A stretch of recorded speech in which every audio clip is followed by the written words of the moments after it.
Sí, sí, como veáis. Bueno, primero muchas gracias por venir, por la asistencia, y luego pues quería contar, bueno, he explicado, José Luis, que yo desde bien jovencito pues me interesé por la geografía, el humanismo y la historia, sobre todo la historia de España, porque cuando comprobé que España es uno de los 4 o 5 países que más ha aportado a la humanidad, me quedé sorprendido porque en la escuela no me enseñaban esas cosas. Ojo, yo a los 12 años ya sabía la vida de cabeza de vaca, nos enseñaron en la escuela, iba a una escuela precisamente en la Rambla, donde está el Museo de Cera, Cultural Virgen de la Merced, entonces, del hospital cogía el metro.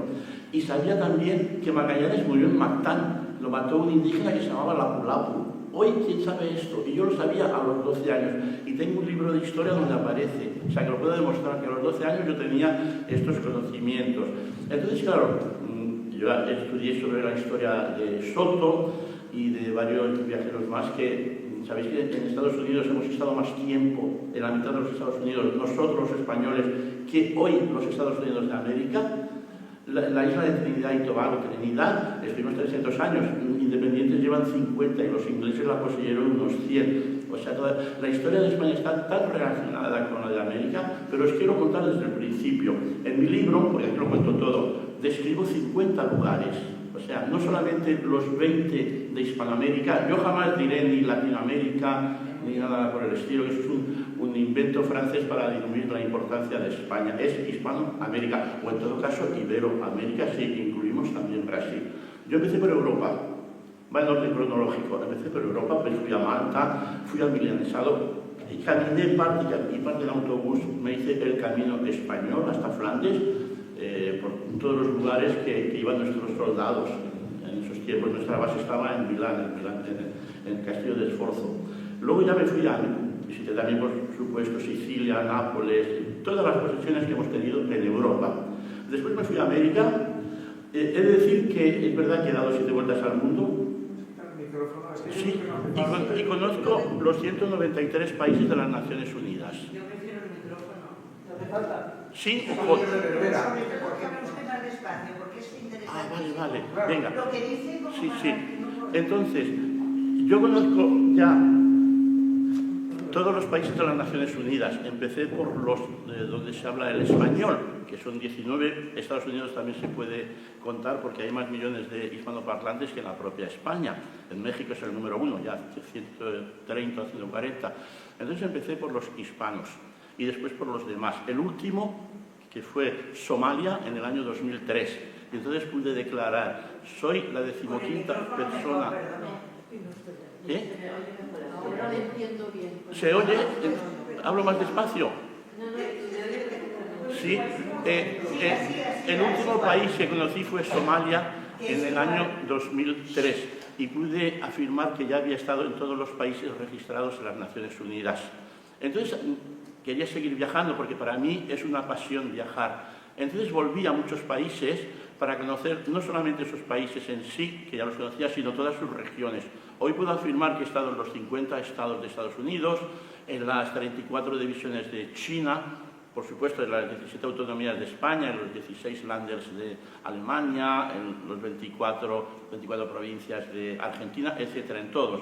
Conozco también las regiones y los territorios de ultramar. ¿Y por qué os digo eso? Porque cuando di una nueva vuelta al mundo, ya no iba buscando conocer países nuevos, sino iba buscando lugares donde habían estado los españoles que no constituían países o que ya no los poseíamos. Por ejemplo, ¿sabíais que don Álvaro de Mendaña, que nació en Castilla y León, estableció una colonia en las Islas Salomón? Fue 2 veces. Murió en 1545. Yo, de mi dinero y de mi bolsillo, compré 200 kilos de cemento, una placa, navegué desde Joniara, en la isla de Guadalcanal. El 90% de los nombres del Pacífico son españoles. Las Marianas, las Islas Carolinas, etc. Y llevé los 200 kilos de cemento, hablé con el alcalde y hicimos un monumento que todavía existe. Entonces, visité también Vanuatu, antes eran las Nuevas Hébridas, donde estuvo Pedro de Quirós, que trabajaba para España, era Portugal. Sabéis que desde 1580 hasta 1640 se unieron las dos coronas, con lo cual el Imperio español abarcó también el Imperio portugués, luego se separaron, pero igualmente hay un montón de vestigios.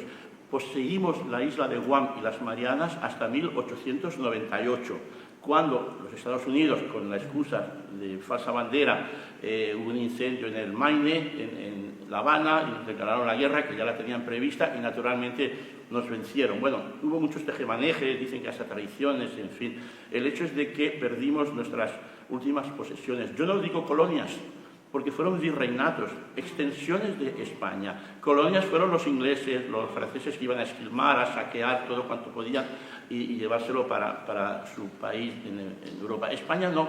España hizo una extensión, se extendió, se multiplicó y era España. Tenían voto, tenían participación, por ejemplo, en las Cortes de Cádiz, tenían representación, eran españoles con los mismos derechos y los mismos deberes. Y esto a partir de Isabel la Católica. Una pregunta que me habéis hecho antes de empezar sobre la leyenda negra. Bueno, sabéis esta comparación, ¿no?, de que no ves la paja, o sea, no ves el tronco dentro de tu ojo y quieres ver la paja en el ojo ajeno. Entonces, tanto holandeses sobre todo, ingleses, holandeses, también franceses y hasta suecos, la envidia que nos tenían porque éramos el país más poderoso y poseíamos las tierras mejores de Hispanoamérica. Entonces, pues, ¿qué hicieron? Pues criticarnos con mentiras. Hubo un fraile que estaba un poco... Bartolomé de las Casas, que exageró cosas absurdas, que escribía como que en la isla de La Española, que está dividida entre República Dominicana y Haití, habían 500 ríos donde salían los diamantes, en fin, unas barbaridades. Además, él fue también encomendero, quiere decir que tenía gente trabajando para él. Bueno, pues este hombre escribió unas barbaridades que aprovecharon holandeses, ingleses y demás enemigos entonces de España para crear la leyenda negra. Si te vas a México, a Guatemala, a Bolivia, el 90% son indígenas. Vete ahora tú a Estados Unidos, el 0,2% viven como... yo he visitado alguna, he estado en Taos Pueblo, en Nuevo México, y bueno, me han hablado de que odian a los estadounidenses, pero ¿qué pueden hacer? Son débiles. Todavía hay unos cuantos Sioux, apaches y otros pueblos también por allí. España no. España fue el único país en Europa que se casaba con las mujeres. Hicimos una nueva raza. ¿Y sabéis sobre el tema cultural? ¿Cuántas universidades crearon los españoles, además de centenares de hospitales y academias durante hasta cuando empezamos a perder nuestras posesiones en América a partir de 1810 hasta 1821, cuando se independizó México? 26. ¿Cuántos franceses? 0. ¿Cuántos ingleses? 0. Una después los Estados Unidos, pero solo para blancos. ¿La cifra de universidades? Sí, nosotros 26. 26. Desde la primera, que fue la República Dominicana, en Santo Domingo, disputada con la de México, no saben todavía cuál es la primera, yo creo que la de Santo Domingo, hasta la de Córdoba en Argentina, solamente una. 26. Las demás potencias europeas que se establecieron en América, 0. Ni portugueses, Brasil, una vez que eran independientes de Portugal, ingleses, una, cuando era Estados Unidos, pero era solo para blancos, no se aceptaban. Sabéis que hasta 1956 no se podía casar un negro con una blanca. Isabel la Católica dio unas ordenanzas en 1506 y luego fueron ratificadas por el padre Vitoria, que fue un gran humanista de la Universidad de Salamanca, y se estableció que el indígena era un español con los derechos. Se acabaron las encomiendas. Las encomiendas eran un sistema feudal, digamos. Tenían que trabajar los indígenas 8 horas al día, ojo, porque tanto Carlos V, Carlos I como Felipe II investigaban que nadie abusara de los indígenas que trabajaban para los encomenderos. Claro, no eran esclavos, eran obreros, como hoy. Hoy nadie, si quieres comer, tienes que trabajar en México y en Argentina, en cualquier lado. Pero luego esto se acabó. Y entonces fueron españoles 100%, como os digo, tenían la ciudadanía española. Por eso que no digáis jamás colonias. Yo cuando veo en un libro, además en mis libros pongo, y esta ciudad virreinal, jamás digo colonial. Porque no tuvimos colonias. Colonias tuvieron franceses, ingleses, etc. Bien. Bueno, pues hemos acabado con Europa. Me voy a América. Y visité primero todos los países, pero luego dije, pues tengo que también conocer todas las partes de cada país, porque, por ejemplo, de los 50 estados de Estados Unidos, nosotros hemos poseído la mitad. Fuimos los primeros en llegar. Los segundos fueron los franceses que crearon la Luisiana, que la capital estaba en Nueva Orleans, una ciudad preciosa, todavía se ven los azulejos españoles, calle de Borbón, etc. Y después ya llegaron los ingleses con las 13 colonias, Delaware, Massachusetts, etcétera, 13, que fueron las 13 que después se rebelaron contra los ingleses, en 1776 o así, hasta 1780 y algo. Entonces estábamos estas tres potencias. Los holandeses no, porque vendieron la isla de Manhattan, que hoy es Estados Unidos, Nueva York, y estábamos solamente tres. Bien, los más poderosos eran los españoles, teníamos la Florida. ¿Qué pasó? Que cuando Napoleón invadió España, allí se nos acabó ya todo. No es como, por ejemplo, Rusia. Rusia conquistó Siberia, pero está unida. Entonces no se han separado. Aunque haya revoluciones, el comunismo sigue el mismo país, desde Moscú, desde Kaliningrado hasta Vladivostok. Pero en España no, teníamos el océano por dentro. Y hubo muchos traidores que se vendieron a los ingleses. Yo, cuando veo una estatua de Bolívar o del general San Martín, me da muchísima rabia, porque fueron los que traicionaron a España siendo españoles, porque San Martín estudió en Murcia, hablaba con acento murciano y luego con acento andaluz. Y Bolívar, porque no le concedieron un estatuto como noble, se rebeló contra los españoles. Me da mucha rabia, porque fueron los criollos. Los indígenas tenían trato especial con los españoles. Era como... Estaban bajo el protectorado de los reyes católicos, de Isabel la Católica, que desde luego Isabel la Católica merecería ser declarada santa, pero Israel no quiere, los judíos, con la Inquisición, etc. Cuando... Antes que nosotros, en 1492, franceses e ingleses, 2 siglos antes, ya habían expulsado a los judíos, a los que no se querían convertir al catolicismo. Bueno, pues entonces empecé a viajar por los Estados Unidos, que antes solamente conocía lo justo, California, Nueva York y poco más, y me dediqué a visitar los 50. Son 50 más la capital, Washington, Distrito de Columbia, 51, y luego tienen 14 posesiones no incorporadas. Puerto Rico, por ejemplo, no es un estado, es un territorio no incorporado de los Estados Unidos. La isla de Guam, que fue nuestra... A propósito, teníamos al virrey Amat de Barcelona, que construyó un palacio al lado de la Boquería para su mujer, que al final no vivió allí. Pues Guam también es un territorio no incorporado, como las Marianas. Carolinas y Marianas provienen de Mariana de Austria, y de Carlos II. Mariana de Austria fue la esposa de Felipe IV y el padre de Carlos II. O sea que los nombres, como os he dicho, Isla Salomón también fueron españolas, y las marquesas, con un marqués que era un virrey de Perú. Entonces empecé a visitar todos los estados, las misiones, fui a ver, me quedé una noche a dormir. Hacía como el Camino de Santiago, pero por las misiones de California. Y en el Carmelo, cerca entre Los Ángeles y San Francisco, Carmel by the Sea se llama, pedí permiso y me dejaron dormir junto al cenotafio de Fray Junípero Serra, que ahora ya es santo.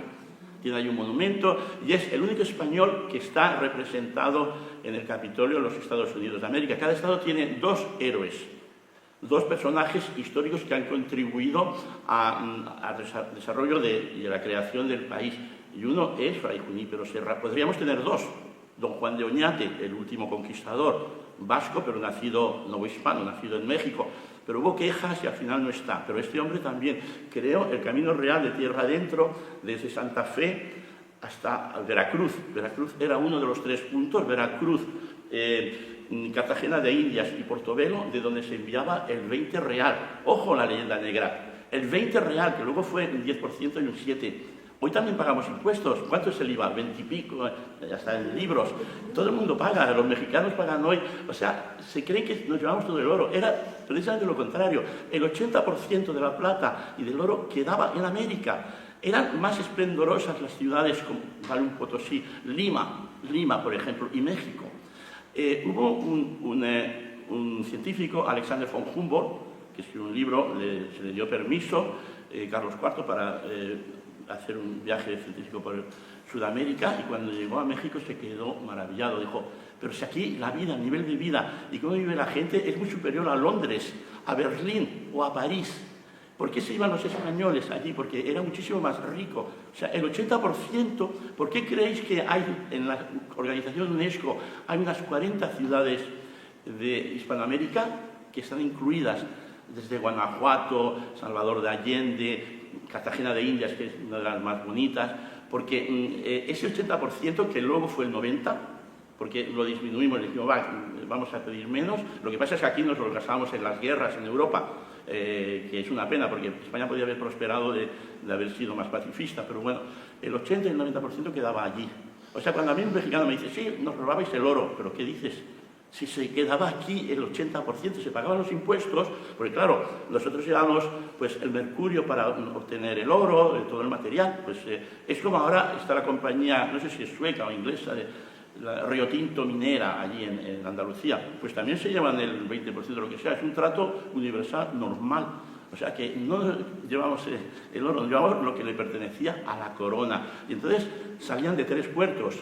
Uno era Veracruz, el otro era Portobelo y el otro era Cartagena de Indias. Y entonces don Juan de Oñate, volvemos a él, porque cuando fui a El Paso tiene un monumento en un caballo grandioso, una maravilla de monumento, pues él creó el camino real de tierra adentro para llegar, que acababa en México, capital, que ahora antes se llamaba México DF, ahora es Ciudad de México, hasta Veracruz, y de allí era llevado en barcos por la flota de Indias hasta Cádiz o Sevilla. Bien, llegué hasta Alaska y descubrí que el 90% de los nombres de Alaska eran españoles.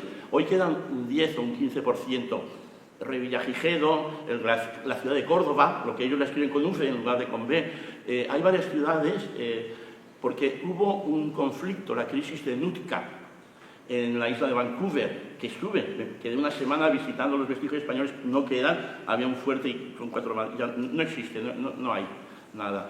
Pero en cierto momento construimos allí una fortaleza. ¿Para qué? Para explotar las pieles y luego para defendernos de los rusos, porque los rusos, Bering y Chirikov, en 1741, fueron ellos los primeros, es cierto, llegaron a Alaska, pero nosotros decíamos, no señor, es nuestra, porque en 1494 España y Portugal, y luego ratificado por el Papa, nos dividimos el mundo en 2 en el Tratado de Tordesillas. Quiere decir que 300 ligas al oeste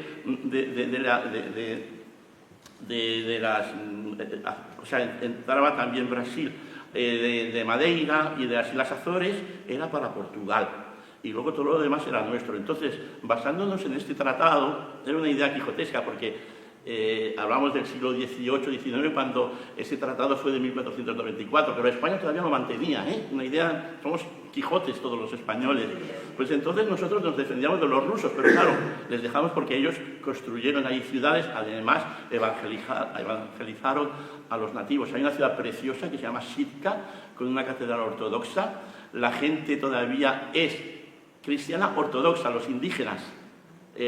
O sea, ya no son, hablan el inglés, pero no son ni protestantes, que es la religión más importante en Estados Unidos, seguida del catolicismo, sino ortodoxa. Entonces España, pues para defenderse que no vinieran más, porque ellos pretendían, los rusos pretendían llegar hasta California. Y para eso hubo un capitán Riazanov, que era también comerciante, que se enamoró de Conchita, que era la hija del gobernador de España, en San Francisco. Lo bueno que tienen los estadounidenses es que han dejado los nombres. No como en Cataluña, que a lo mejor en los tiempos de Franco o antes hemos fundado un hospital y le han cambiado el nombre al catalán, que no tiene nada que ver. Se ha de respetar. Los Estados Unidos lo hacen, la ciudad de San Francisco se llama igual, no se llama San Francis o The Angels para Los Ángeles, no. Mantienen los nombres originales. En ese aspecto los estadounidenses se portan bien. Bien, pues entonces se enamoró de esta Conchita. Bueno, se enamoró. Yo creo que lo que pretendía es, mediante la boda, los rusos infiltrarse en California. Lo que pasa es que se murió en el camino de vuelta porque fue a pedir permiso al zar en San Petersburgo, que era entonces la capital, para poder casarse, siendo él ortodoxo con una católica. Se murió en el camino. Ella nunca lo supo. Esperó 10 años, 15, 20, y a los 40 se metió a monja, o sea, no conoció a nadie más. Es una historia muy bonita y ellos han hecho yo a veces lloro cuando lo escucho, Ya ti viene Cagdani Sabudu, o sea, yo nunca te olvidaré. Es una ópera rock que se llama Junos y Avos, las dos naves con el que el capitán Riazanov volvió a Vladivostok y de allí continuó todo el viaje a Siberia, que tardaba varios meses, porque no estaba el tren transsiberiano entonces ni había aviones. Pues entonces los españoles fundaron allí una estación en Vancouver para evitar que los rusos vinieran más para adentro. ¿Qué pasó? Que hubo un altercado que se llama la crisis de Nootka y llegó el capitán George Vancouver. La isla de Vancouver se llamaba primero de Bodega y Cuadra, que era un criollo nacido en Lima. Era español, pero como en México se les llamaban novohispanos, o sea, como Juan de Oñate, el último conquistador, era vasco, pero nacido o sea, un criollo. Entonces, Bodega y Cuadra descubrió, y además la desembocadura del Columbia, que ahora los americanos, tú lees cualquier libro de Estados Unidos, y ellos dicen que los primeros que cruzaron América, o sea, Estados Unidos, de este a oeste, fue una expedición que se llama Clark and Lewis. Es mentira, eso fue de 1804 a 1806. Antes, Cabeza de Vaca, en la expedición de Pánfilo de Narváez, ya lo cruzó desde que llegaron a Tampa, continuaron hasta que encontró aguas en el mar de Cortés, o sea, las aguas del Golfo de California, que se llama Cortés porque Cortés también es un personaje increíble, humanista, el hijo que tuvo le llamaban Doña Marina, con la Malinche. Lo primero que hizo al llegar a España, Martín también se llamaba, fue legalizarlo ante el Papa de Roma.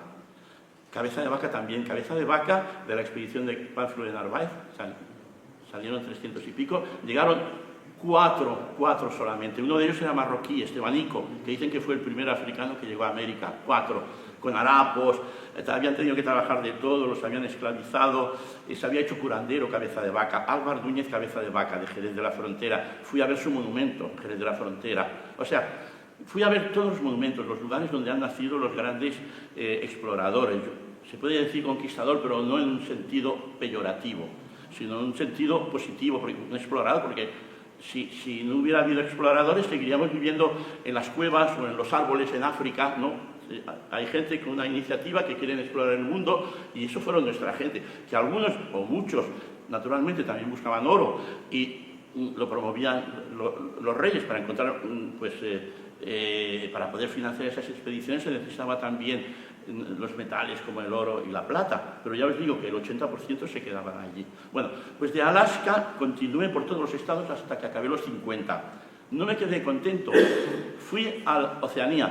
Yo ya conocía los 14 países de las Naciones Unidas de Oceanía, desde Australia hasta Vanuatu, Tonga, Kiribati, Nauru, etc. Pero ahora lo que me proponía era visitar territorios que habían pertenecido a España. Y empecé por las islas de Tahití. Domingo Bonechea, un vasco que fui a ver, una placa que tiene en el País Vasco. Un ayudante de él fue el primero que compuso una gramática y un diccionario de polinesio con el español. A propósito de gramáticas, la de Grijalva, de 1492, fue la primera dentro de las lenguas latinas, antes que el francés y el español. ¿Y sabéis cuál fue la segunda? La náhuatl, de México. O sea, los mexicanos tienen el primer hospital de América, de toda América, el primero, en la ciudad y lo fui a ver, me hice el enfermo, pagué en pesos unos $10, porque quería verlo, porque había una estatua había un fresco de Hernán Cortés con su esposa, porque no se casó con la Malinche, se la cedió un capitán y tuvo un hijo con ella, pero fue una esclava, o sea, la vendieron de esclava, ella hablaba en náhuatl. Entonces, pagué $10, el médico me encontró no sé qué, digo, pues yo estoy sano. Yo fingía, digo, me duele porque yo lo que quería es estar y mirarme en la sala de espera. Y fui al hospital. Fue el primer hospital construido en América, en toda América, en toda, el primero. ¿Y sabéis para quién? Para los hijos huérfanos de los soldados aztecas de Tenochtitlán. ¿Sabéis que conquistó Tenochtitlán en 1521? Bueno, con un asedio que hubo, la noche triste, ya lo habréis estudiado esto, y vencimos. Y bueno, entonces nos ayudaron los tlaxcaltecas, porque si los españoles éramos 600, 20 caballos y unos cuantos cañones, además había ido ilegalmente Hernán Cortés, escapándose de Cuba, digamos, porque no le había dado permiso Velázquez. Entonces llegó y con 600 hombres no más, lo que hizo, pues naturalmente, como eran los tiranos, el pueblo más cruel que ha habido en la historia de la humanidad, hasta ese entonces eran los aztecas. Caníbales, hacían sacrificios humanos, 50.000 niños asesinaban al dios de la lluvia. Estuve en una estatua en Chichén Itzá, donde estaba el dios Chahat Mol, una bandeja, y luego en unos cenotes donde lanzaban los corazones de los niños. Era el pueblo más cruel y los tenía como ganado a los tlaxcaltecas. Durante 50 años no les vendían sal para que se murieran. Cuando necesitaban, tenían hambre, pues cogían, como ahora te vas tú a un corral y coges una gallina o una vaca y te la comes, pues cogían a los indígenas y se los comían. Entonces, claro, eran tan poderosos cuando llegó Hernán Cortés con sus técnicas de militares y sus armas de fuego, se unieron a él. Y fue un libertador, no fue un conquistador Hernán Cortés. Él ayudó a los propios indígenas a que se liberaran del yugo de los aztecas o mexicas. Y además fue muy humano, envió expediciones al Pacífico, como la de Grijalva, descubrió el Mar de Cortés, fue a La Paz, en Baja California. El hombre además había estudiado en la Universidad de Salamanca y fue notario en Valladolid. Eso que dicen que, nos sacábamos a los reos, a la peor gentuza de España. No, tenían que ser españoles o portugueses entre 1580 y 1640, cuando la unión de las dos coronas. Tenían que ser católicos. No aceptaban judíos o musulmanes, salvo que no fueras un converso. Si te habías convertido al cristianismo, de acuerdo, te dejaban. Y luego debías de trabajar de lo que habías declarado. No podías ni hacer el vago, pero naturalmente, hecha la ley, hecha la trampa. Y hubo muchos, por supuesto, abusos y forajidos, pero cuando se les localizaba, se les enviaba a España y eran castigados. El propio Juan de Oñate, con lo que dio por España, incluso Cabeza de Vaca. Después de hacer este viaje épico, que si fuera de Estados Unidos ya habría 40 películas en Hollywood sobre su gesta, y aquí tenemos dos, una mexicana y una española. Luego lo enviaron a a Sudamérica. Fue el que descubrió para el mundo occidental las cataratas del Iguazú y el Gran Pantanal. Pero bueno, tuvo conflictos con los indígenas y con los propios españoles. No sé si porque quería ayudar a los indígenas o porque abusó de los indígenas, quién se sabe. Yo fui a ver si estaba en Alger y hablé con un personal de la embajada en Alger, porque decían que lo habían exiliado a Argelia. No, al final localicé su tumba en Valladolid.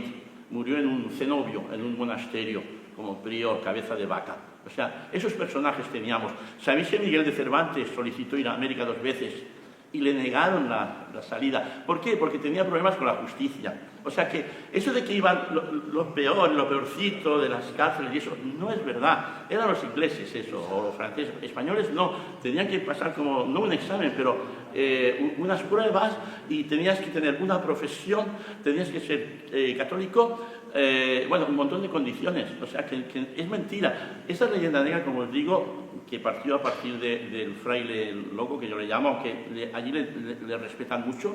Tienen Bartolomé de las Casas, por ejemplo, tienen una ciudad en San Cristóbal de las Casas, en Chiapas, en México. Le quieren muchísimo, es verdad, porque también hizo cosas muy buenas. Pero el hombre, y como cardenal Cisneros era amigo de él, pero metió la pata explicando falsedades. Hoy en día tú te vas a ver los murales de Diego Rivera y están los españoles asesinando a los niños y el cura bendiciendo estos actos con un crucifijo. No es así. ¿Sabéis España envió la creme de la creme, lo mejorcito que teníamos, envió a sus mejores hijos. Y luego hay unos, en el libro lo explico, hay uno de Valencia, lo conocí en Zacatecas, fui porque estaba siguiendo el camino real de tierra adentro, ya había acabado Estados Unidos, ahora vamos para el sur, y llegué a la ciudad de Zacatecas, de La Plata.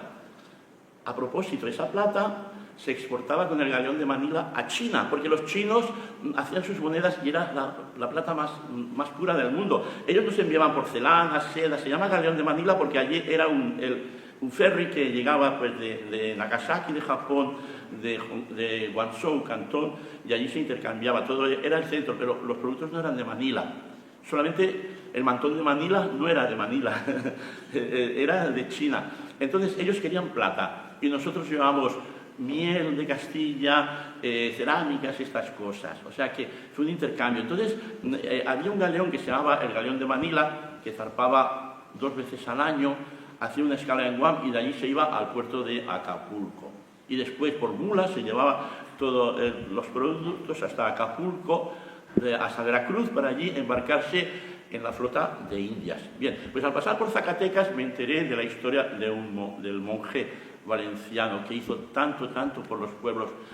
Quieren mucho a los curas, como a Fray Junípero Serra. Lo que pasa es que desde que murió este muchacho de origen africano en Estados Unidos, que lo pisoteó un policía y se ahogó, empezaron a destruir estatuas como Cristóbal Colón y demás, pero sin ningún motivo, hasta de Miguel de Cervantes. ¿Qué tiene que ver Miguel de Cervantes si él no fue a América? No le permitieron 2 veces que... menos mal que no le dejaron, porque así escribió aquí Don Quijote de la Mancha. Pero se ve que tenía problemas con la contabilidad y no le iban las cuentas y se le descubrieron y por eso no le dejaron ir. Bien, pues de América, como veis, me fui al Pacífico. Fui a las Islas Marquesas. Allí todavía se acuerdan de don Álvaro de Mendaña. Álvaro de Mendaña y Neira, a quien yo le erigí un monumento. Llegó a esas islas, después se fueron a Guam. ¿Sabéis que nosotros hemos dado la primera circunnavegación al mundo, la flota de Magallanes y Elcano, de 240 hombres? Así llegaron solamente 18 a Sevilla en la nave La Victoria. 2 desertaron, uno lo tuvieron que destruir en Filipinas. El otro se separó del Cano porque el Cano, cuando murió Magallanes en Mactán, por Lapu tiene un monumento. La isla de Mactán está unida a la de Cebú, al sur de las Filipinas. Una la tuvieron que quemar, otra pretendió volver a América, imposible, hasta que no llegó Andrés de Urdaneta, otro gran personaje que lo ignoramos. Andrés de Urdaneta fue en la segunda vuelta al mundo, después de la de Elcano y Magallanes. Salió desde Galicia y iba con Elcano, murió. Él sobrevivió, tuvo una hija en las Islas Molucas. Yo estuve en Ambod, luego estuve en Tidore y Ternate, estuve en 3 Islas Molucas, lo explico en el libro. Y tuve una hija, se la llevó, la dejó en ¿cómo se llama ahora? Ordizu, Iruña o así, una ciudad en Navarra. Y luego volvió y se convirtió a monje. Entonces un día le llama Felipe II, Carlos V, le dice: tienes que volver, porque has de descubrir la manera de volver con el galeón de Manila a América, porque, como os he dicho, estaba el Tratado de Tordesillas, que nosotros no podíamos invadir la parte portuguesa y los portugueses no podían invadir la parte española. Pero al llegar a Filipinas y a las Molucas, que de ahí vino todo, porque las especias tenían más valor que el oro, o sea, llevabas un barco, volvías al cabo de 5 años cargado y te compensaba por todo, o sea, y tenían beneficios bestiales, porque era un gran negocio las especias. Todo el mundo, como la comida era tan insabora, la gente se volvía loca por comprar las especias, como el clavo y otras. Entonces le dijo: tienes que conseguir la manera de volver, porque era un gran cosmógrafo, además se convirtió... para mí ha sido un hombre muy completo, o sea, lo conoció todo y se dedicó a Dios los últimos años de su vida. Tuvo hijos, o sea, conoció también mujeres, dio 2 vueltas al mundo. Bien, pues entonces él aceptó y se fue en esa expedición. ¿Y qué hizo? Hay una corriente que se llama Kuroshio, pero tienes que irte mucho más al norte. Claro, si te vas por la isla de Guam, los vientos van en contra siempre y te devuelven para atrás. Entonces él tuvo la idea trascendental, fue un viaje épico. Subió hasta unas islas, Ogasawara, y de allí ya tiró, y entonces los vientos le llevaron. Y a partir de entonces ya se descubrió la ruta que funcionó 250 años, hasta 1810, así, cuando México capturó el último galeón de Manila. Era el servicio transatlántico, el único en el mundo durante 2 siglos y medio. Los demás países empezaron a asomarse en el Pacífico 200 años después, cuando nosotros hayamos descubierto el 90%. ¡Ojo! Hawái fue un tal Gaetano. No fue el Capitán Cook. Sí, el Capitán Cook hizo varios viajes formidables, sí, hay que reconocerlo, no tanto como el de Malaspina y Bustamante, pero hizo grandes viajes como Bougainville para Francia o la Pérouse, también otro navegante francés. Bien, pues que te estás perdiendo Andrés de Urdaneta. Bien, pues Andrés de Urdaneta descubrió el tornaviaje. Y bueno, eso fue algo fabuloso, porque entonces ya no tenían, para volver para atrás, las naves ya no tenían que invadir territorio portugués. Ojo, el Cano lo hizo ilegalmente. Si lo hubieran capturado, lo hubieran matado. Y a punto estuvo de ello, porque cuando llegaron a la altura, él se atrevió con la nave, la Victoria, evitando los puertos del continente, porque los portugueses tenían en Goa, en un montón de sitios, en la península de Malaca, tenían un montón de asentamientos allí. Entonces él fue por el sur, casi por la Antártida, pero al llegar a Cabo Verde se encontraron sin provisiones. Y entonces pensaron, vamos a decir que venimos de América, y piden unas provisiones, compras, porque si no es que no llegamos a España. Eso les quedaba todavía igual 2 semanas de viaje, pero metieron la pata, porque ¿en qué día estamos hoy? Pues hoy es martes 25 de no sé qué, y les pillaron la mentira, porque habían ganado un día, y no sé, como en la película de La Vuelta al Mundo en 80 días de Julio Verne, no sé, y los pillaron por eso, y ahí, porque dijeron, ¿cómo puede ser? Pero vosotros venís ahora de Buenos Aires o no sé qué, y sí, los pillaron. Además que pagaban con unas especias que no existen en América, o sea, cometieron un montón de errores. Entonces los pillaron, y cuando vio que venía una barca con portugueses para capturarlos, el Cano dijo, vámonos, y dejaron abandonados a estos pobres que fueron a buscar la comida. Luego los soltaron porque llegaron a un acuerdo del gobierno de España y de Portugal. Y fue así que dimos la primera vuelta al mundo. Os continúo. Las Molucas, al final, en el Tratado de Zaragoza de 1530, Carlos V las vendió a Portugal. O sea que las pretensiones que tendríamos sobre... Porque nadie sabía, como Cristóbal Colón metió la pata, él se pensaba que el diámetro del planeta eran 24.000 kilómetros, hoy sabemos que son 40.000.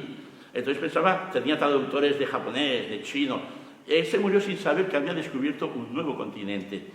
Entonces, claro, si se divide el mundo en dos en el Tratado de Tordesillas en 1494, sabemos que al oeste, a 370 grados de las Azores, es territorio español. O sea, Brasil no debería ser tan grande, ¿eh? Lo que pasa es que ellos tuvieron unos esclavistas que se llamaban los bandeirantes o los paulistas, que empezaron a saquear. ¿Habéis visto la película La Misión de Robert De Niro? Es perfecto, como la de... ¿cómo se llama esa ay, no, yo iba a decir Eucaliptus. Bueno, una película de... sí, esa también. Esa también yo la he visto varias veces, porque es que era así el mundo. Era así el mundo. Los españoles liberaron a los americanos, a los indígenas, de la crueldad, de la tiranía de los aztecas, más crueles que los asirios. O sea, los aztecas, si eres imparcial y estudias bien la historia, han sido el pueblo más criminal en la historia de la humanidad. Y ahora que quieren reivindicar, ¿no? Pues, ¿qué pasa con estos 50.000 niños que asesinaban, les sacaban el corazón a los vivos, se lo comían y se ponían, les sacaban las pieles y se las colocaban los sacerdotes, en fin? Era degenerado. Ellos dicen, nosotros ya tenemos nuestra religión. No, señor, eso no es una religión, eso es una aberración, ¿no? Que Quetzalcóatl, vale, pero que no era un dios, pues...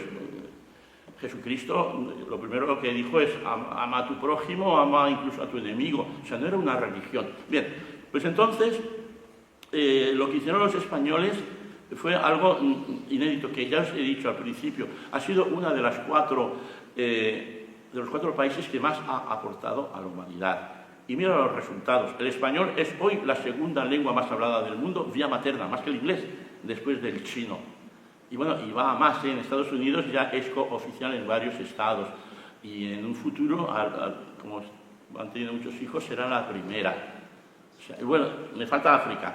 África, allí no podíamos intervenir porque hubo un acuerdo, los portugueses nos cedieron en 1415 Ceuta, que no es nada, en Marruecos no existía, o sea, ¿qué pretensiones pueden tener? Si primero fue portuguesa, luego la intercambiamos, como Guinea Ecuatorial. Guinea Ecuatorial sucedió que los portugueses no respetaron el Tratado de Tordesillas e invadieron Uruguay, que no les pertenecía. Acababa más o menos la provincia donde está Porto Alegre, en Brasil. No era Uruguay, sin embargo la invadieron. Los españoles los echaron. y conquistaron una isla, Florianópolis se llama, en Brasil. Y entonces hubo un acuerdo, y ¿qué sucedió? Que ellos nos devolvieron, nosotros devolvimos esta parte que habíamos conquistado en Brasil, recuperamos Uruguay, y a cambio nos daban el fragmento de Guinea Ecuatorial, Florianópolis y la isla de Annobón. Nosotros tampoco participamos, pero fuimos los hermanos pobres en el reparto de África del rey del Leopoldo de Bélgica, que trabajó con este infame viajero, el Stanley, el doctor Livingstone. Es usted el doctor Livingstone, supongo, era un criminal este individuo. Entonces nosotros no participamos, sin embargo nos quedamos con IFNI, hablo también de ello, de los fragmentos que teníamos en África, de Guinea Ecuatorial, gracias al acuerdo que hubo con Portugal para devolverles la isla de Florianópolis, muy bonita a propósito, llena de argentinos. Las playas hablan solamente, che, ¿cómo andás? Vive, solamente está lleno de argentinos. Entonces la devolvieron y a cambio obtuvimos esa pequeña colonia, que yo iba al cole, estaba Fraile Ibáñez, ¿no?, del ministro de Cultura, cuando devolvimos, en 1976, o así, no me acuerdo el año, pero era nuestra, yo en el colegio estudié. Sí, yo me acuerdo que era cuando estudiabas geografía, que se estudiaba como Dios manda, eso lo he dicho, iba a la escuela esta, Nuestra Señora de la Merced, en las Ramblas, donde está el museo de cera, y aprendí sobre Cabeza de Vaca, sobre Soto, los Apalaches, el río Mississippi, murió allí, y como los consideraban como dioses, ¿qué hicieron los españoles por la noche? Cuando se murió de enfermedades tropicales y eso, pues lo enterraron dentro del río Mississippi. No se ha conseguido recuperar su tumba. Soto era extremeño, o sea, ya os digo, si nosotros tuviéramos una industria de Hollywood en España, habrían salido tantas películas, y cuando salen es todo lo contrario, es para... o sea, los españoles somos todavía peores para criticar a España que los extranjeros. Por eso lo de la leyenda negra yo lo oigo, no le presto importancia, porque es un absurdo. Si alguien me habla de la leyenda negra, sé de antemano que es un ignorante que no merece mi atención, una persona inculta. O sea, ¿qué es leyenda negra? Cuando precisamente os lo he dicho antes, que es como...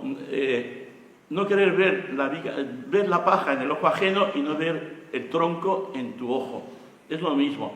Ellos sí que... ¿Cuántos indígenas quedan en Estados Unidos? Yo he visto dos, sé que he pasado por más.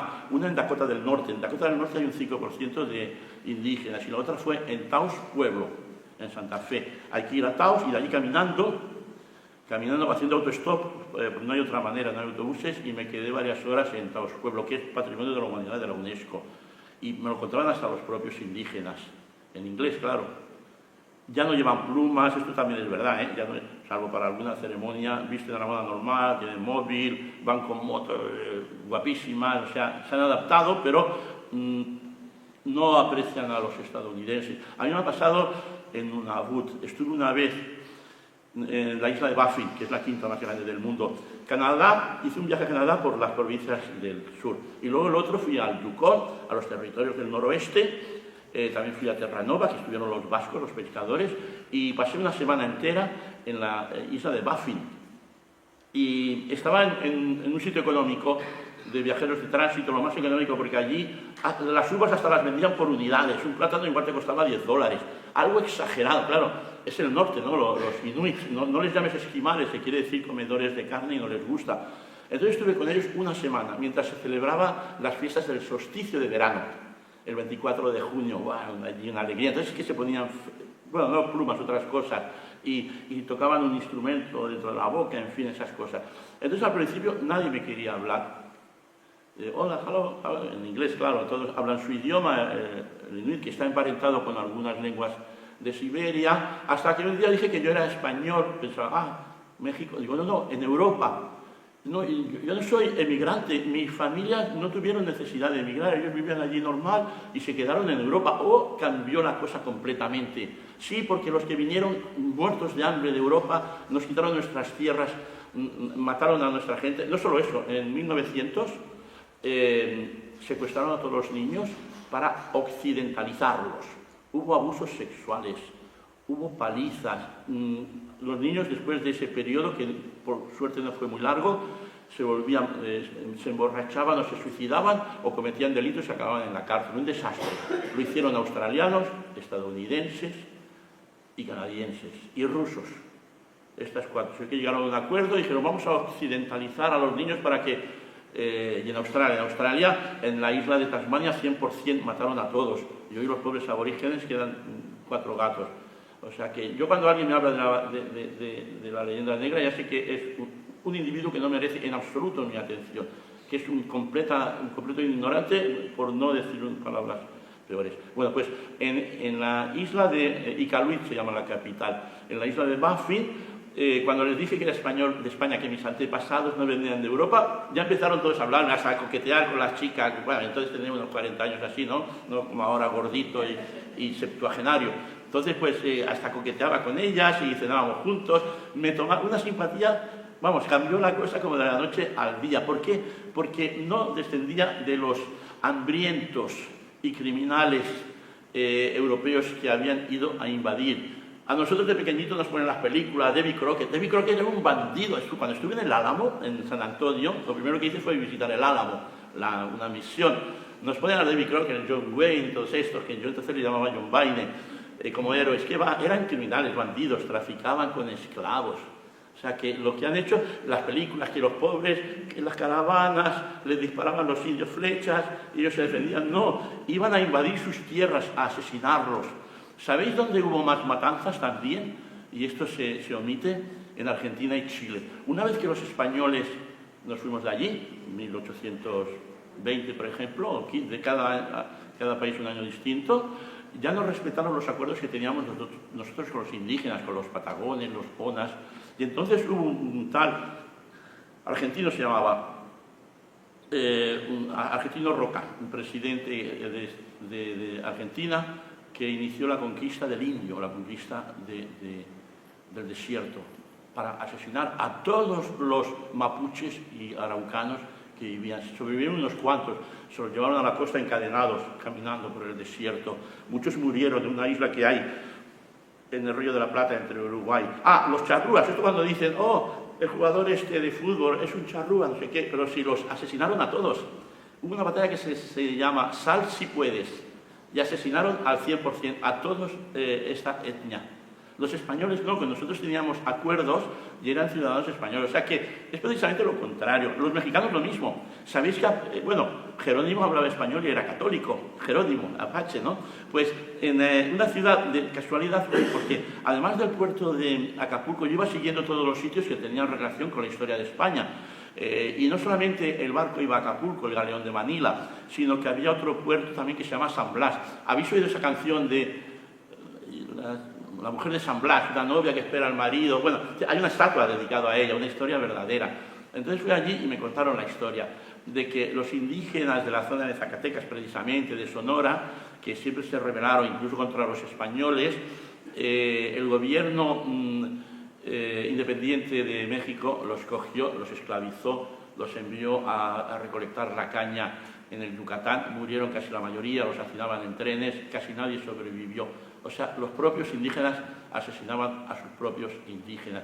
Por eso es que nos digan a nosotros, hasta el año 1542, es cierto, las encomiendas había abusos, y luego hubo, pues, ovejas negras, por supuesto, a pesar de que había un análisis de la persona que quería emigrar a América, que fuera honesta, un probo ciudadano, no. Se escaparon muchos, por desgracia, o mintieron, quién sabe, o vieron allí la vida fácil de que capturar esclavos, le daban más dinero que trabajando de carpintero. Por supuesto que hubo malditos españoles, pero no era así, y las órdenes, por supuesto, y al que pillaban, que había incluso una organización, ahora la defensa del indio, lo enviaban a España y lo encarcelaban como a cabeza de vaca. Lo que pasa es que a cabeza de vaca, por lo que me enteré, he leído, depende de las fuentes, que lo enviaron a Argelia. No, murió en un cenobio de un monasterio en Valladolid. Está ahí la tumba. No se lee muy bien, pero te lo dicen, que murió allí. Pero lo castigaban, o sea, no salían impunes. Eso de que si alguien, porque eran ciudadanos nuestros, como ahora, pues, tú vas, yo que sé, a alguien de la etnia gitana y abusas de él, pues ¿qué más da? Como si es un madrileño o un castellano, te castigan igualmente si cometes algún delito contra él. Pues lo mismo. Por eso que no aceptemos estas mentiras que nos dicen por todas partes y de leyendas negras. La leyenda negra es la de ellos, la de los ingleses, que digan ellos, empezando por las universidades. En donde iba España había siempre cultura. ¿Sabéis que la primera universidad de Asia, bueno, no, en Irán, que es un país milenario también, pero de Extremo Oriente, fue en Cebú y luego otra en Manila, las universidades. O sea que allí donde iban los españoles había cultura, había civilización. O sea, nos preocupábamos porque eran extensiones de España, por lo general. No sucedió siempre así, por ejemplo, en el Sáhara Occidental o en Guinea Ecuatorial, pero en América sí, y en Filipinas también. O sea, pero voy a beber un poco de agua porque me enrollo. Ya me dirás cómo vamos de tiempo, José Luis. Bueno, hemos hablado de Europa poco porque tenía miedo de no llegar del camino español, que lo hice. Empecé desde el milanesado. Me fui a Chamberí, en fin, nos trataban muy bien. Y fue nuestro hasta hace... Bueno, lo que pasa es que en el Tratado de Westfalia, 1640, se nos acabó allí. Perdimos toda la categoría que tenía. España perdió mucho en el Tratado de Westfalia. Además, ellos lo dicen. Y España, a partir del Tratado de Westfalia, dejó de interferir en los asuntos europeos. Lo dicen como una crítica a los ingleses. Yo lo he leído. Tengo un libro de Wells, de Historia del Mundo, y lo dice así, que España dejó de interferir a partir del Tratado de Westfalia. O sea, es una mala uva decir eso, porque si éramos la mayor potencia entonces, pero es verdad, a partir de ese tratado España cedió tanto que dejó de tener la importancia que había tenido antes. Y luego, por supuesto, cuando Napoleón nos invadió, pues fue cuando perdimos todos los virreinatos. Nunca digáis colonias, no tuvimos colonias, tuvimos virreinatos. Y uno fue el virrey Amat, catalán, de Barcelona. Cuando paséis por el borde, por el mercado de la Boquería, lo veréis, el palacio del virrey Amat. O sea que, y bueno, ¿y por qué no participó? Que me dicen, catalanes y esto. Sí, durante los Borbones sí, hubo muchos, además muchos catalanes que iban a defender a España, a México, contra la guerra que teníamos a veces contra los indígenas. Y luego hubo algunos padres también de Zaragoza que hicieron grandes aportes a la civilización de los indígenas. Lo que pasa es que al principio, claro, pues eran viajaban los que eran de Castilla, no los de la corona de Aragón. Bien, hemos hablado de Europa. Asia, poco, salvo las Filipinas. Hoy el tagalo, ¿sabéis que hicieron el primer genocidio de la humanidad en el siglo XX? Fue el de los estadounidenses, otro pueblo, como los asirios, como los aztecas, los Estados Unidos.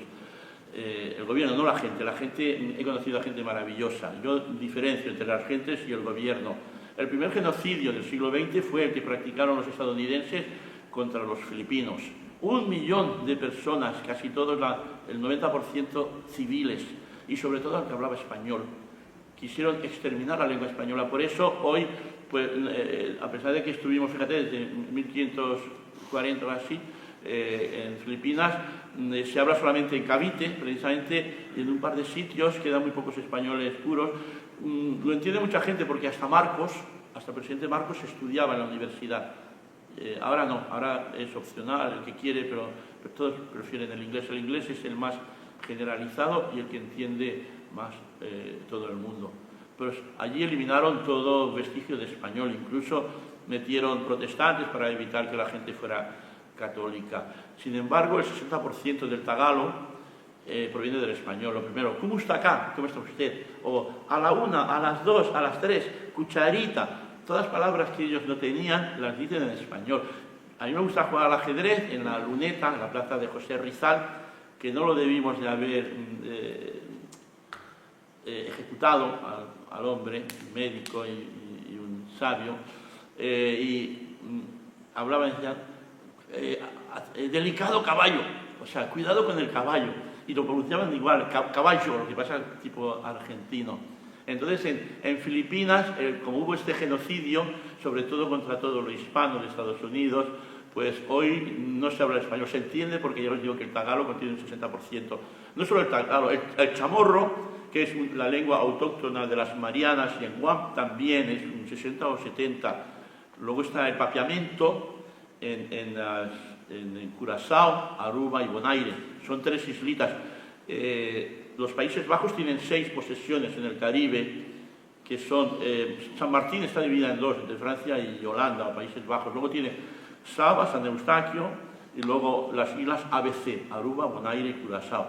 Y como está tan cerca de Venezuela, tiene una lengua del papiamento, pero que es 90% es español. O sea, coges un periódico que editan y lo entiendes prácticamente todo, el papiamento. Por eso que, además de los 20 países, se habla en más lugares. Y luego el segundo idioma entre los saharauis es el español. Lo sabíais, ¿no? Vais al Sahara liberada, hay que ir a Tinduf y de allí un autobús te lleva. Bueno, en todas estas islas he estado, os hablo con propiedad. En las islas ABC he estado, conozco 50 islas del Caribe. Todas las francesas, Guadalupe, Martinique, Marie-Galante, incluso San Barts y la mitad de San Martín. Las inglesas, hay una que se llama Montserrat, Anguila, Turcas y Caicos, Caimán y luego las Islas Bermudas. Y luego las Vírgenes Británicas. Entonces, por eso me he preocupado. Son muchos años de viajar y en todos los lugares siempre buscando vestigios españoles, siempre. Por eso que aquí está la quinta esencia de mis viajes relacionada con el mundo español.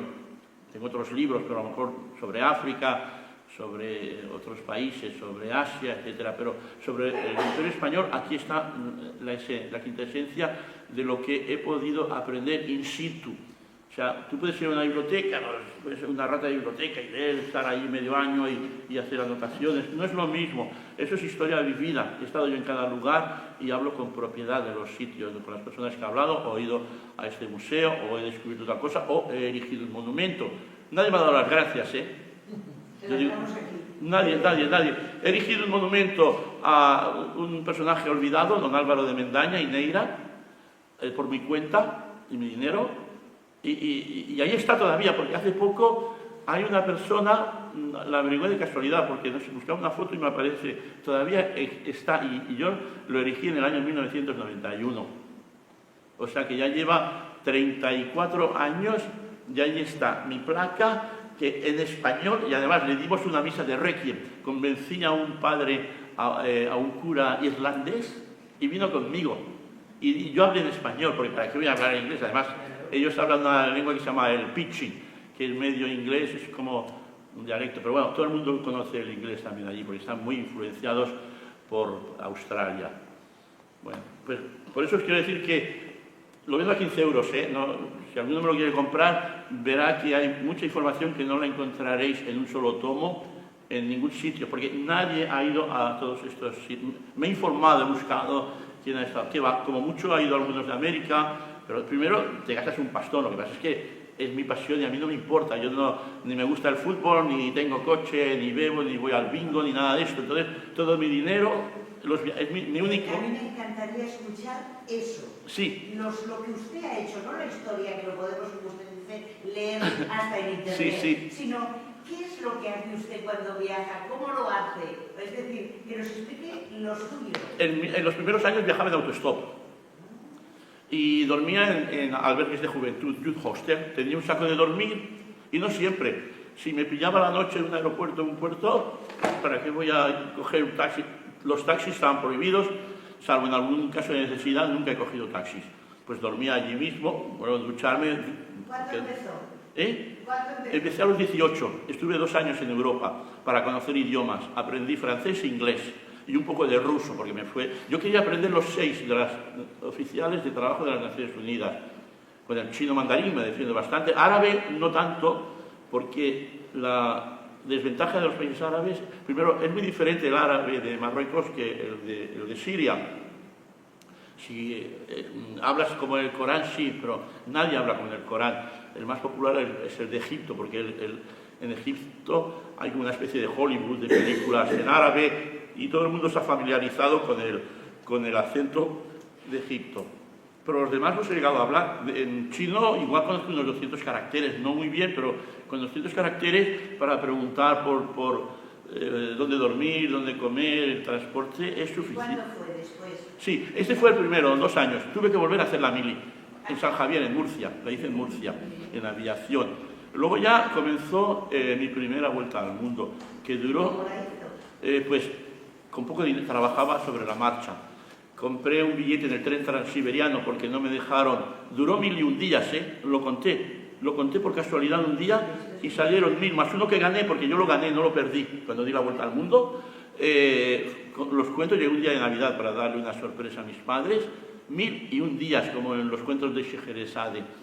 Entonces di 7 vueltas al mundo. En esa primera trabajaba por el camino, di clases de español en Japón. ¿Pero cómo se movía de un sitio a otro? ¿Que iba En autostop, menos cuando... Sí, viajaba en... Uy. Pero para ir por... No, ahí cogí el tren transiberiano.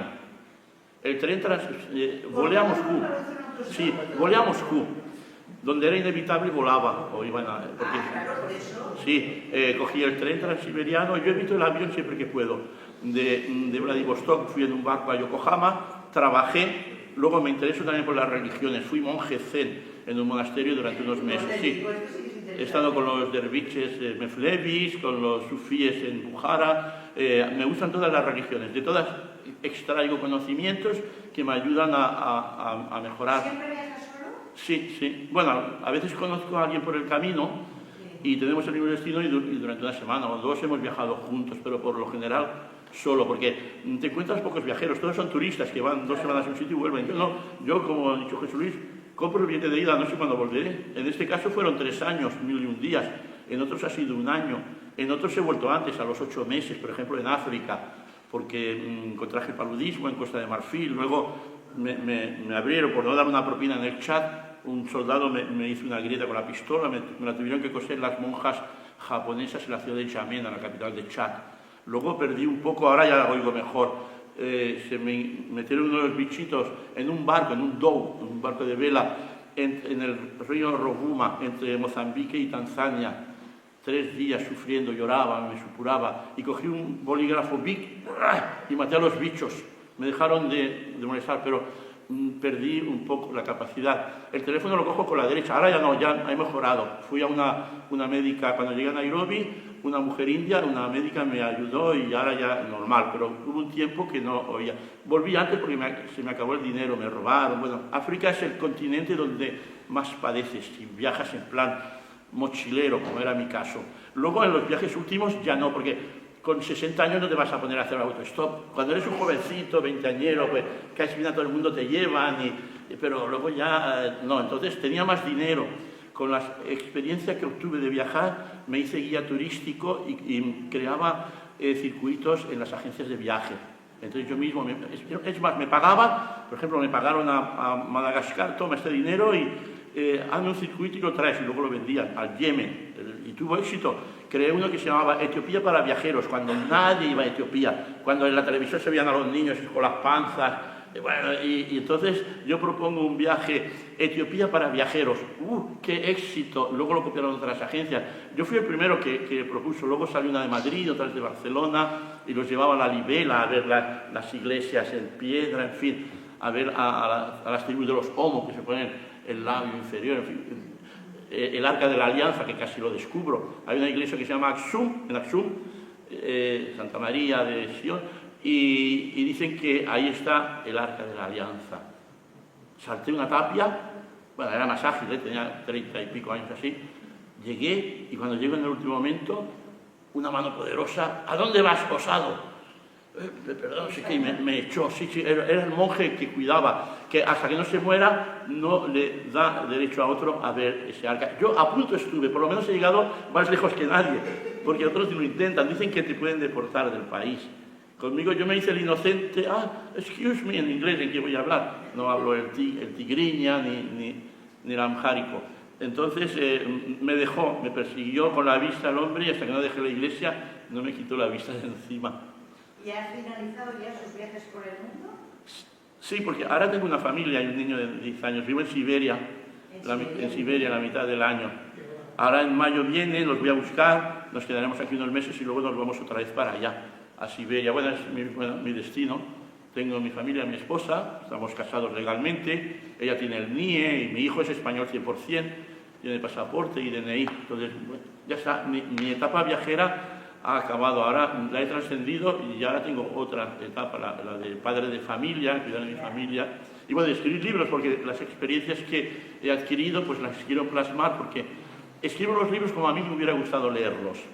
Pues decir, no es nada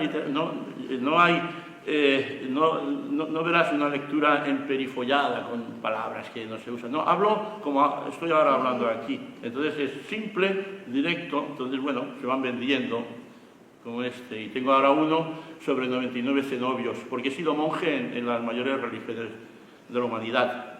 Entonces explico mis experiencias en el monasterio Zen, en el Monte Athos. También estuve como monje, bueno, en muchos sitios, del Biche. ¿Y sobre su vida no han pensado escribir un libro? Bueno, yo tengo 44 libros. Tengo uno que se llama mi autobiografía, sí. Autobiografía viajera se llama. Se puede conseguir en Amazon o si se me contacta y quedamos por Barcelona y lo entrego. Sale barato, 20 euros así. Este a 15 nada más. Y tengo otros de 10 y hasta de 6 euros. Barato, no gano ni para pipas, pero me da ilusión escribirlo y luego saber que alguien me los lee, que por lo menos tienen, saco provecho. Hay gente que les gusta, hay gente que me sigue. Oye, ¿qué fue de tal personaje? No sé qué. Los siguen. Hay algunos que tienen todos mis libros, todos. Los 44. Me da ilusión que me escriben y siguen. ¿Qué fue de tal? Pues mira, porque yo todavía sigo en contacto con muchas personas de los libros. Algunos ya se han muerto. Bueno, yo ya soy septuagenario, pero bueno, en fin.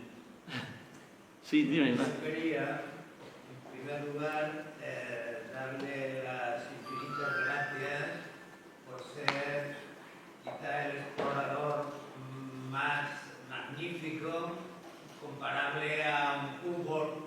Bueno, Alexander von Humboldt, hombre, es admirable, sí. Pero además, su labor va a ser,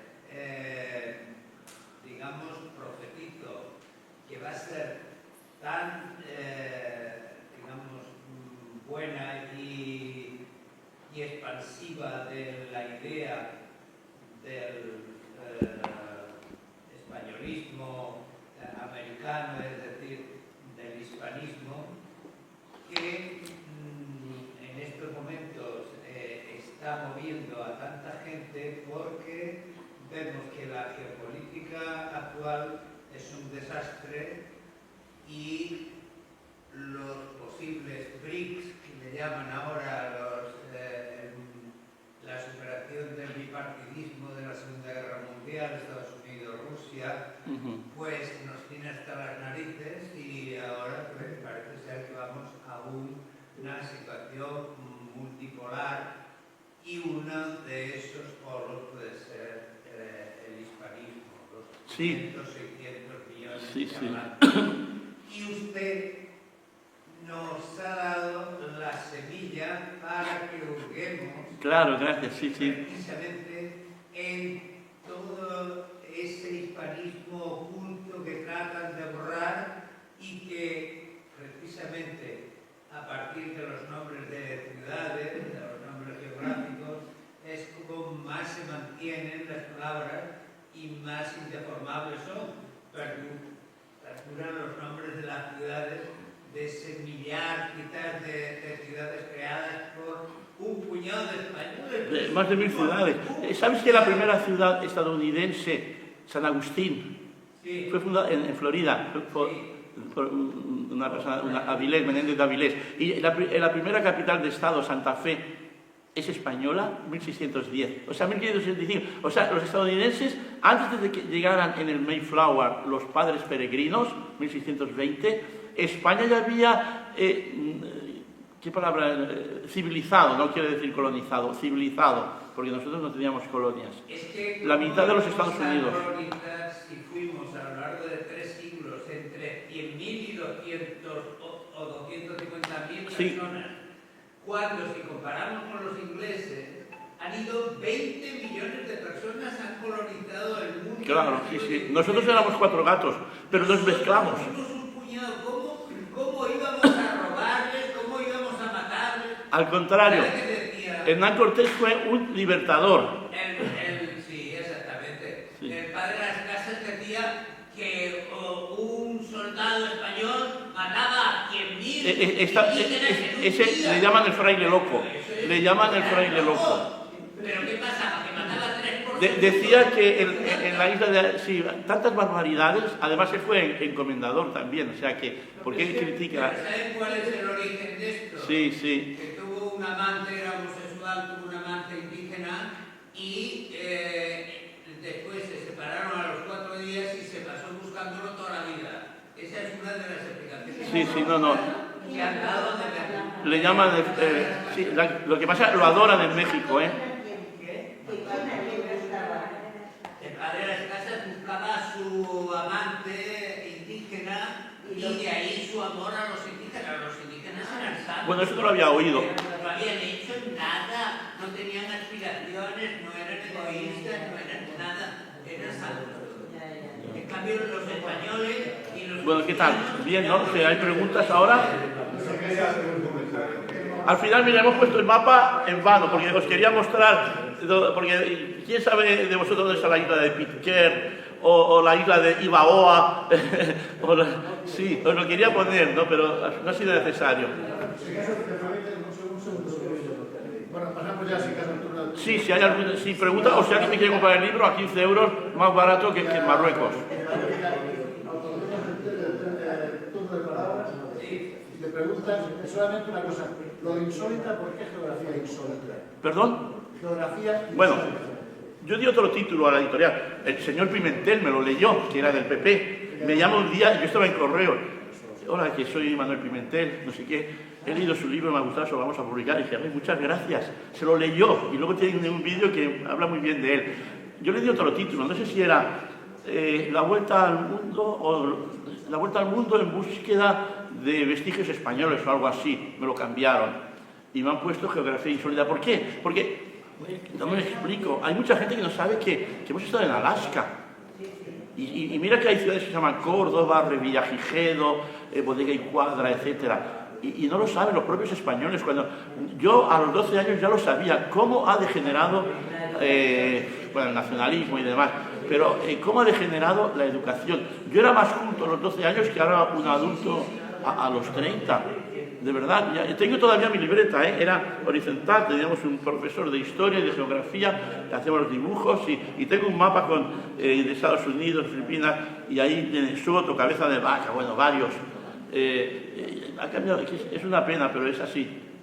En la época socialista, una de las cosas que yo quería ver, estos temas que tú has planteado, a mí personalmente me gustan bastante y me he estado informando todo el hecho histórico, no solamente la parcela de geografía, dónde has ido y dónde has conocido, con lo cual es inmenso todo esto lo que has hecho y tal, pero detrás de esto hay otras situaciones igual de importantes o igual de inclusas. Por ejemplo, una de las cosas que habéis comentado es sobre el tema de la esclavitud, imperio y tal, imperio esclavista.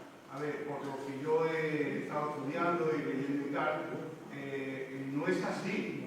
Lo que sí tenemos una gran leyenda negra en el cual ha servido de gran losa al Imperio Español, sobre todo por parte inglesa, francesa y demás, para echar toda esa porquería. Sí, sí. Pero 2 o 3 detalles con respecto para echar luz a esto. Por ejemplo, una vez muerta la reina Isabel de Castilla, con el señor de las casas se quejó de que se hacían con los indios esclavitud y demás. Bien, el que era el regente en aquel momento por el reino de Castilla era el cardenal Cisneros, sí. Fernando el católico, sí. El marido de Isabel. Sí, sí. Pues en ese momento histórico, me parece que fue sobre el año 1510, 12 y tal, separaron lo que eran las normativas y demás y crearon unas leyes de Indias donde ese imperio que ya estaba trabajando desde que vino Cristóbal Colón en 1492, separó todo lo que se estaba haciendo para replantearse qué se estaba haciendo con los indios, si era correcto o no era correcto. Francisco de Vitoria. Francisco de Vitoria, el humanista, que era de Burgos. Otro ejemplo muy práctico, en el primer viaje de Colón le trajo, fue visitado por los reyes en el monasterio de la Mustra y le trajo una serie de indios. Esos indios dicen, os los traigo, señor, como esclavos, para Sí, que sí. vosotros hagáis con ellos. Los hizo devolver. La reina Isabel lo que hizo fue liberarlos, Sí, y sí. textualmente. En el reino no hay esclavos, son súbditos. Y lo Con lo cual, castigó, esa era la estrategia que él quería hacer. Lo Y por castigó. eso lo que hicieron en esa situación fue, España lo que hizo es duplicarse en el territorio americano. Claro, extenderse. No son colonias. Extenderse, virreinatos. A diferencia del imperio inglés, que sí lo hizo. Y sobre todo porque el imperio inglés, por ejemplo, hizo otra cosa. Por ejemplo, nosotros creamos ciudades, creamos universidades, creamos hospitales. Bueno, Sin embargo, puertos, las colonias carreteras, inglesas, sobre escuelas, de todo. en la parte norte, en la parte este de Estados Unidos, estaban fuera de allí precisamente porque en un momento dado, si necesitaban el café o el cacao o lo que sea, cogerlo y llevarlo a la colonia principal que era Inglaterra. O sea, el planteamiento era muy diferente. Hombre, y escribimos gramáticas de las lenguas indígenas. Náhuatl, sí. Del guaraní, Después de la de Grijalva, en 1492 reconquistamos el último territorio de Granada, fuimos a América, expulsamos a los judíos, pero 300 años después de los demás, y escribimos la gramática de Grijalva, antes que el italiano, el francés, inglés y todo eso, o sea que fue un logro también. Pues el náhuatl, que lo hablan unos 3 millones de personas en México, no es una lengua muerta, ni mucho menos, es la que más se habla, además es como una lengua franca. Era la que hablaba la Malinche. Por eso, la Malinche la vendieron porque su padre se murió, o yo le he seguido la pista, he leído como mínimo 2 libros sobre ella. No le quieren mucho en México, como a los aztecas, que les llaman traidores, pero es todo lo contrario. La vendieron, cuando su padre se murió, su madre, el padrastro la vendió a un cacique maya en Villahermosa, en la zona, en la península de Yucatán. Y cuando Hernán Cortés tuvo una pequeña batalla con los indígenas, con los mayas, venció, y como compensación le dieron 20 esclavas, además de otros objetos. Y una de las esclavas era la Malinche, que era muy inteligente. No solamente era intérprete, le daba consejos. Dicen que ganó la batalla de Tenochtitlán con un gran apoyo de la Malinche, que no se llamaba Malinina o así, y nosotros llamamos Doña Marina. Los aztecas le dieron a Cortés estas mujeres como recompensa de la ayuda que les estaba dando, porque Bueno, Cortés al había principio, hecho sí. casi millonario en Sudamérica y había llevado animales. Bueno, mira, lo primero que ves en ciudades mexicanas, pensad una cosa, a pesar de que nos tienen un poco manía, más a los gringos, a los Estados Unidos los odian, porque Santana no tenía autoridad en el acuerdo de Hidalgo, de Guadalupe Hidalgo, para ceder todo lo que cedió, 2.300.000 kilómetros cuadrados, o sea, como España, Portugal, Gran Bretaña, Alemania, Holanda, Italia y no sé qué país más.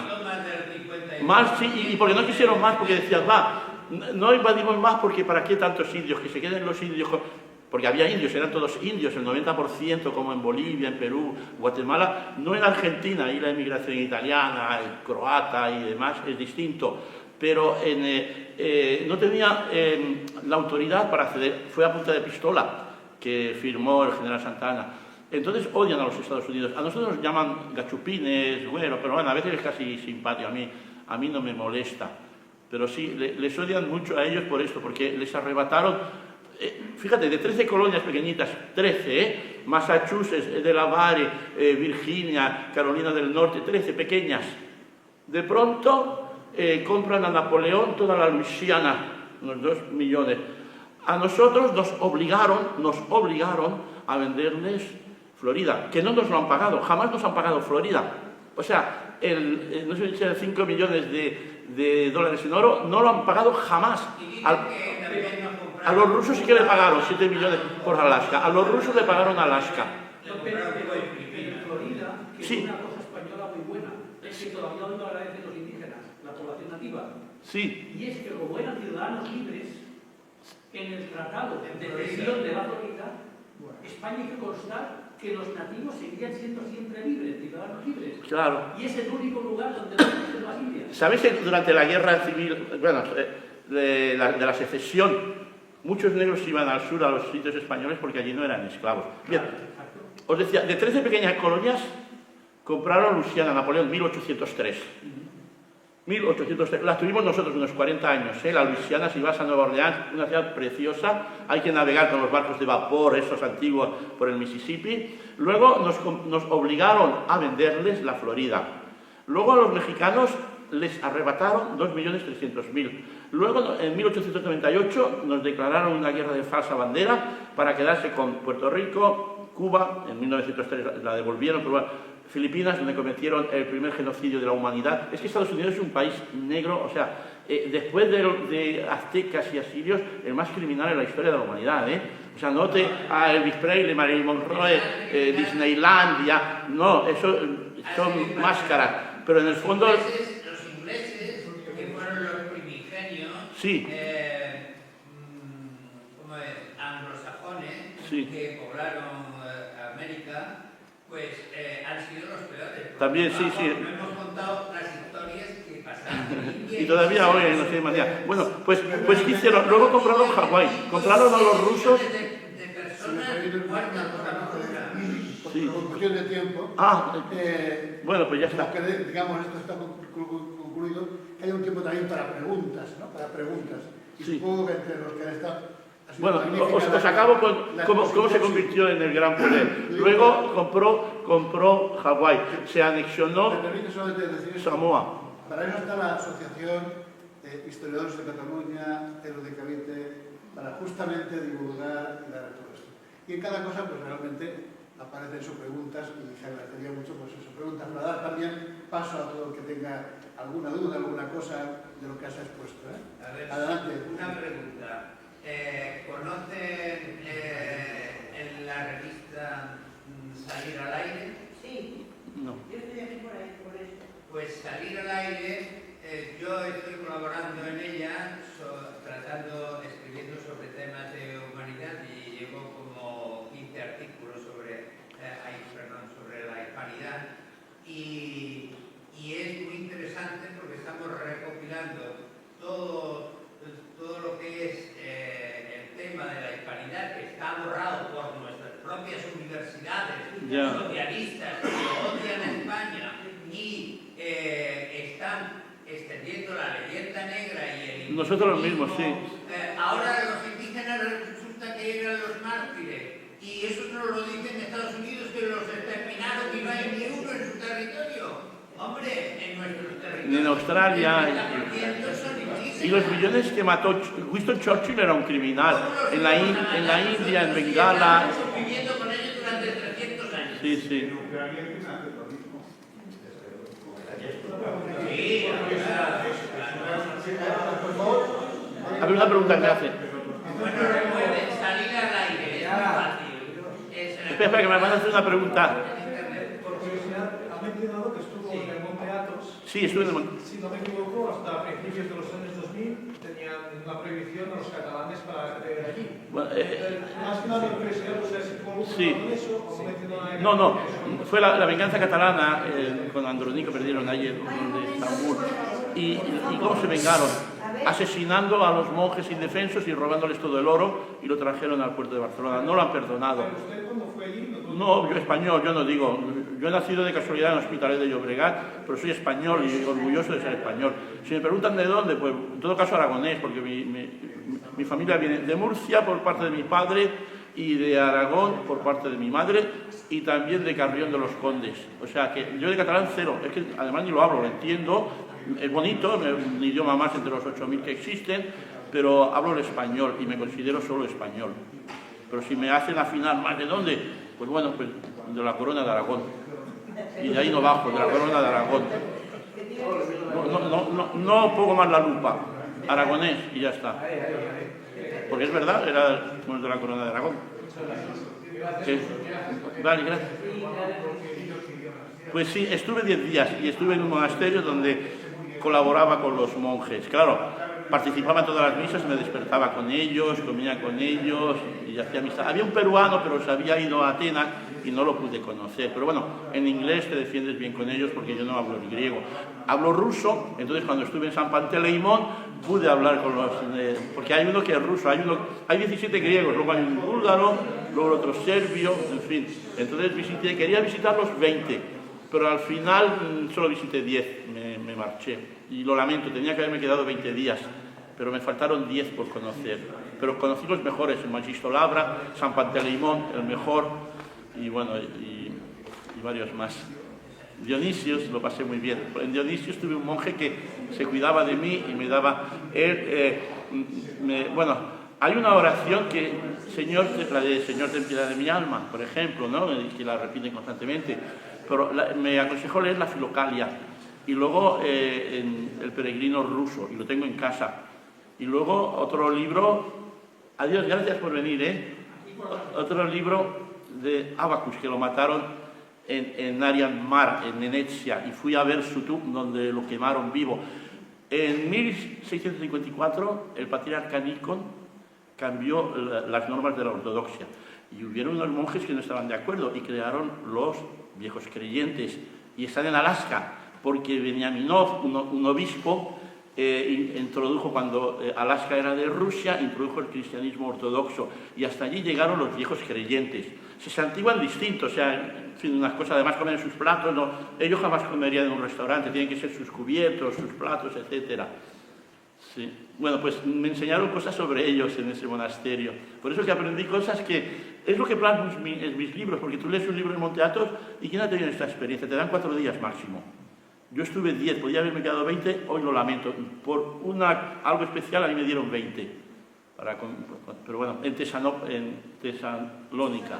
Si lo pides en el permiso, en Atenas serán solo 4 improrrogables, pero yo, pues los 20. Pero algún día igual, no creo que vuelva, pero bueno, ya en 10 días aprendí lo suficiente, y precisamente en mi próximo libro sobre 99 cenobios, que espero que salga San Jordi, tengo un capítulo dedicado al Monte Athos, por si te interesara.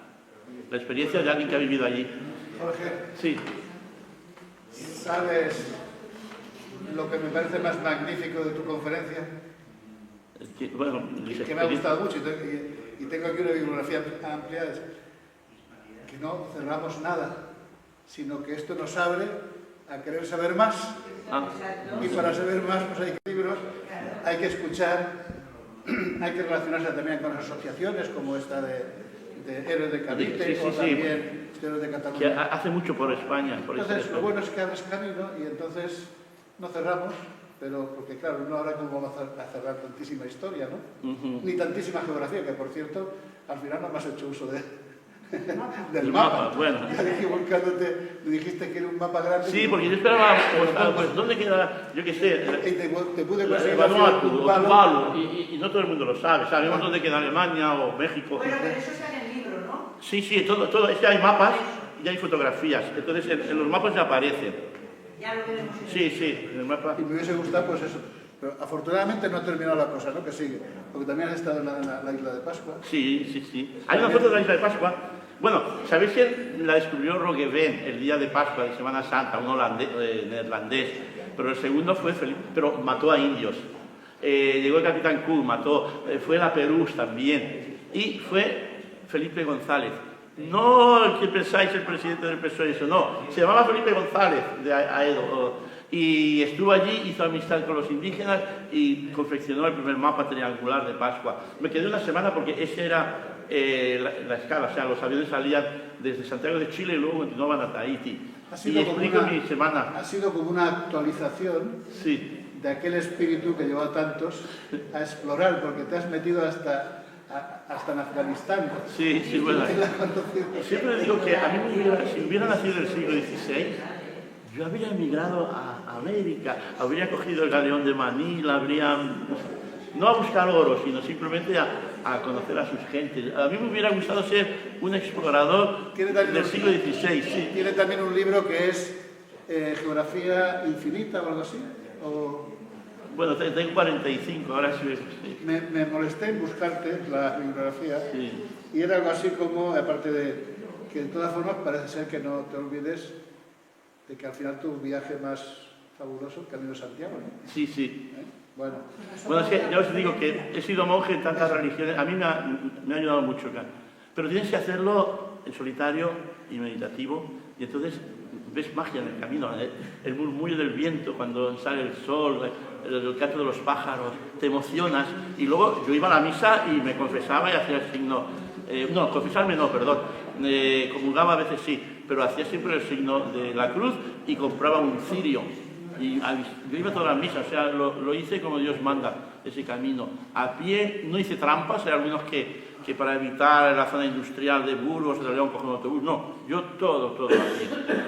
Había días de 30 kilómetros y hubo algunos de 50 en Astorga. Sí, pero me comí un cocido maragato, a veces comía una sola vez al día, pero aprovechaba y comía bien. Pero sí fue un viaje que me ayudó muchísimo interiormente, el Camino de Santiago. Y lo aconsejo mucho y lo tenemos aquí al lado, ¿eh? O sea, si lo haces una tacada, te puede un mes más o menos. Empiezas en Saint-Jean-Pied-de-Port y cruzas a Roncesvalles, que es lo normal. Y de allí, si haces 30 kilómetros al día, llegas en un mes. Hay gente que hace solo 15, 20, o hay gente que hace una semana, se vuelve y luego continúa donde lo dejó. Yo aconsejo hacerlo todo de una tacada. Bien, pues si hay alguien interesado en los libros, lo firmo. Muchas gracias.